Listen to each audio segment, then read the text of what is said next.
بسم اللہ الرحمن الرحیم۔ السلام علیکم ورحمۃ اللہ وبرکاتہ۔ عزیز طلباء، میں عمران صادق، آپ کا اسلامیات کا ٹیچر۔ عزیز طلباء، جیسا کہ آپ کو معلوم ہے، ہمارا راؤنڈ نمبر 3 اس وقت جاری ہے۔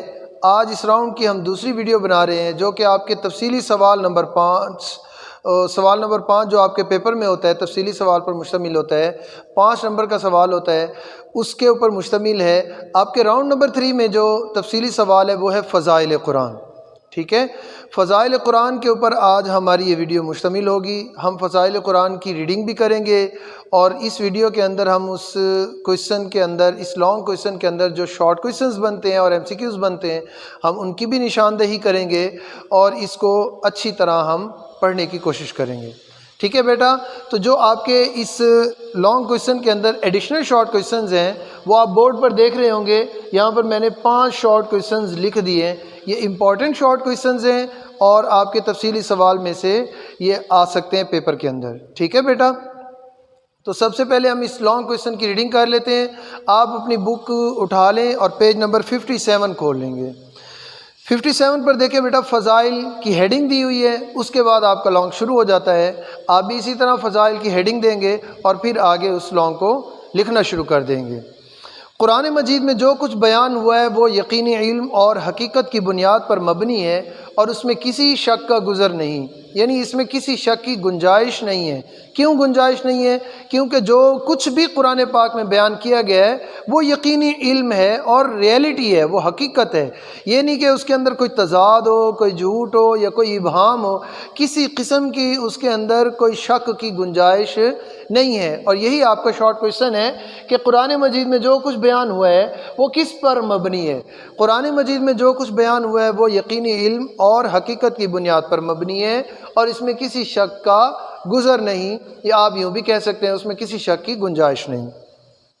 اس کے بعد آگے دیکھیں گے، اس میں ہر زمانے اور ہر خطے کے تمام انسانوں کے لیے مکمل ہدایت اور رہنمائی موجود ہے۔ اچھا، یہاں پر میں نے دوسرا آپ کا شارٹ کوئسچن اسی سینٹینس سے بنایا ہے کہ قرآن پاک میں کن لوگوں کے لیے ہدایت اور رہنمائی موجود ہے۔ قرآن پاک میں کن لوگوں کے لیے ہدایت اور رہنمائی موجود ہے؟ قرآن پاک میں ہر زمانے اور ہر خطے کے تمام انسانوں کے لیے مکمل ہدایت اور رہنمائی موجود ہے۔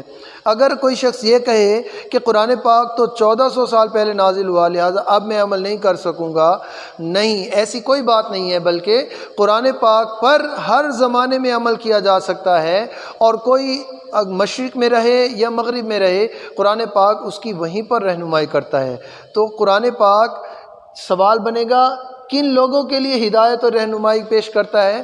قرآن پاک ہر زمانے اور ہر خطے کے تمام انسانوں کے لیے مکمل ہدایت اور رہنمائی پیش کرتا ہے، اور انسان کی دنیا و آخرت کی حقیقی فلاح کا دار و مدار بھی اسی پر عمل کرنے میں ہے۔ اسی لیے قرآن حکیم کو بڑی فضیلت حاصل ہے۔ یہاں پر بیٹا اس جملے کے اوپر آپ MCQ کا نشان لگا لیں کہ قرآن حکیم کو بڑی فضیلت حاصل ہے۔ قرآن پاک کو دیگر کتابوں پر کیا حاصل ہے؟ بڑی فضیلت حاصل ہے۔ جس طرح یہ کلام تمام کلاموں سے بہتر ہے، اسی طرح وہ انسان بھی تمام انسانوں سے بہتر ہے جو خود بھی اس کا علم حاصل کرے اور اسے دوسروں کو بھی سکھائے۔ ارشاد نبوی ہے۔ اچھا بیٹا، یہاں پر دیکھیں، ارشاد نبوی ہے، آپ کا ایک چھوٹا سا جملہ لکھا ہوا ہے۔ بعض بچے اس کو مسٹیک کر کے ارشاد نبی لکھ دیتے ہیں، ایسے نہیں لکھنا، ارشاد نبوی ہے، یا نبی کریم صلی اللہ علیہ وآلہ وسلم کا ارشاد ہے۔ اس طرح آپ نے یا تو یہی کا یہی لکھیں، یا آپ نے اگر نبی کا لفظ لکھنا ہے تو پھر نبی صلی اللہ علیہ وسلم کا ارشاد ہے۔ پھر آپ سینٹینس یوں بنائیں گے، کیا ارشاد ہے؟ خیرکم من تعلم القرآن وعلمہ، کہ تم میں سے بہتر وہ ہے جس نے قرآن سیکھا اور سکھایا۔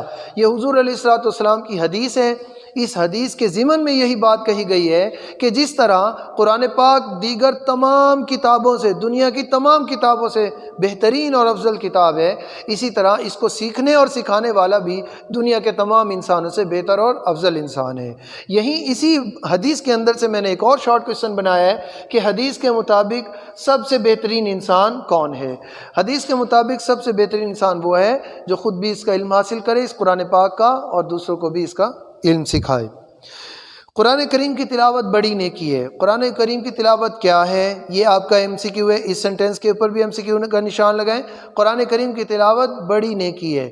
آپ کے ایم سی کیو میں اس طرح ایم سی کیو آ جاتا ہے، قرآن کریم کی تلاوت عبادت ہے، ثواب ہے، نیکی ہے، بڑی نیکی ہے۔ یقیناً یہ عبادت بھی ہے، ثواب بھی ملتا ہے قرآن کریم کی تلاوت سے، مگر چونکہ آپ نے بک سے ریلیٹڈ جواب دینا ہے تو بک کے اندر قرآن کریم کی تلاوت بڑی نیکی ہے۔ اگر بڑی نیکی کا آپشن ہوگا تو آپ کو بڑی نیکی کے اوپر ہی ٹک کرنا ہوگا۔ ٹھیک ہے بیٹا، آگے چلیں گے۔ اس کے ایک ایک حرف کی تلاوت پر 10 نیکیاں ملتی ہیں۔ ہاں جی، یہ آپ سے پوچھا جائے گا ایم سی کیو، قرآن کریم کے ایک حرف کی تلاوت پر کتنی نیکیاں ملتی ہیں؟ قرآن حکیم کے ایک حرف کی تلاوت پر 10 نیکیاں ملتی ہیں۔ اس پر عمل کے نتیجے میں اللہ تعالیٰ دنیا و آخرت دونوں میں عزت و سرفرازی عطا فرماتا ہے۔ یہ شارٹ کوئسچن ہے۔ قرآن پاک پر عمل کرنے کے نتیجے میں اللہ تعالیٰ کیا صلہ دیتا ہے، کیا اجر عطا فرماتا ہے؟ تو اللہ تعالیٰ قرآن پاک پر عمل کے نتیجے میں دنیا و آخرت دونوں میں عزت و سرفرازی عطا فرماتا ہے۔ اور پھر آگے دیکھیے، ایک اور سنٹینس لکھا ہوا ہے، اس سے منہ پھیرنے والے ذلیل و خوار ہوتے ہیں۔ قرآن پاک سے منہ پھیرنے کا کیا نتیجہ نکلتا ہے، یا قرآن پاک پر عمل نہ کرنے کا کیا نتیجہ نکلتا ہے؟ تو آپ اس کا جواب یوں لکھیں گے، قرآن پاک سے منہ پھیرنے کے نتیجے میں اللہ تعالیٰ دنیا و آخرت میں ذلیل و خوار فرماتا ہے، اور اس سے منہ پھیرنے والے ذلیل و خوار ہو جاتے ہیں۔ تاریخ گواہ ہے کہ مسلمان جب تک قرآن پاک کی تعلیمات پر عمل پیرا رہے، دنیا میں غالب رہے، اور جب انہوں نے اس کی طرف سے غفلت برتی تو وہ عزت و سربلندی سے محروم ہو گئے۔ یہاں پر دیکھیں، میں نے فورتھ شارٹ کوئسچن، چوتھا شارٹ کوئسچن آپ کا یہ بنایا کہ تاریخ کس بات کی گواہ ہے؟ تاریخ اس بات کی گواہ ہے کہ مسلمان جب تک قرآن پاک کی تعلیمات پر عمل پیرا رہے، دنیا میں غالب رہے، اور جب انہوں نے اس کی طرف سے غفلت برتی، یعنی قرآنی تعلیمات کو چھوڑ دیا، پس پش ڈال دیا، تو وہ عزت و سربلندی جو اللہ نے انہیں مقام عطا فرمایا تھا وہ اس سے محروم ہو گئے۔ تو یہ آپ نے پورا جواب دینا ہے، یہ پورا سنٹینس لکھنا ہے۔ تاریخ اس بات کی گواہ ہے کہ مسلمان جب تک قرآن پاک کی تعلیمات پر عمل پیرا رہے، دنیا میں غالب رہے، اور جب انہوں نے اس کی طرف سے غفلت برتی تو وہ عزت و سربلندی سے محروم ہو گئے۔ یہاں تک آپ جواب اس کا مکمل کریں گے۔ اور یہ بات رسول پاک صلی اللہ علیہ وآلہ وسلم نے پہلے ہی ارشاد فرما دی تھی کہ اللہ تعالیٰ بہت سی قوموں کو اس قرآن کی وجہ سے سربلندی عطا فرمائے گا، اور بہت سی دوسری قوموں کو اس سے غفلت کی وجہ سے گرا دے گا۔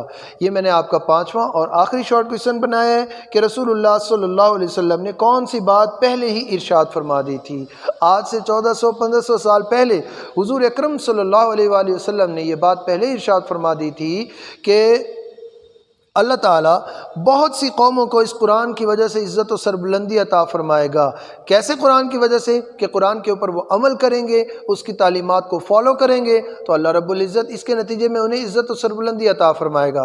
اور بہت سی دوسری قومیں جو قرآن کی تعلیمات حاصل کرنے کے باوجود، قرآن کی تعلیمات کا پتہ ہونے کے باوجود ان تعلیمات کو فالو نہیں کریں گے، اس قرآن پاک کے اوپر عمل نہیں کریں گے، تو اللہ تعالیٰ ان کو عزت و سربلندی سے محروم کر دے گا۔ یہ رسول اللہ صلی اللہ علیہ وسلم نے یہ بات پہلے ہی ارشاد فرما دی تھی۔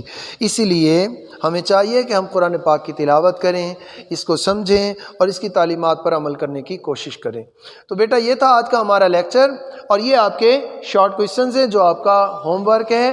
آپ نے ان شارٹ کوئسچنز کو اپنی کاپی کے اوپر لکھنا ہے، اور اس پورے لانگ کوئسچن کو آپ نے یاد بھی کرنا ہے۔ فضائل قرآن کو آپ نے یاد کرنا ہے، جو آپ کے گھر کا کام ہے۔ یہ جو میں نے 5 شارٹ کوئسچن بنائے ہیں، ان کو آپ نے کاپی کے اوپر لکھنا ہے، اور اس پورے لانگ کوئسچن کو، فضائل قرآن کے ٹاپک کو آپ نے یاد کرنا ہے۔ اگر آپ کو آج کے اس لیکچر میں کوئی بات سمجھ نہ آئی ہو تو آپ مجھ سے میرے پرسنل نمبر پر رابطہ کر کے رہنمائی حاصل کر سکتے ہیں۔ السلام علیکم ورحمۃ اللہ۔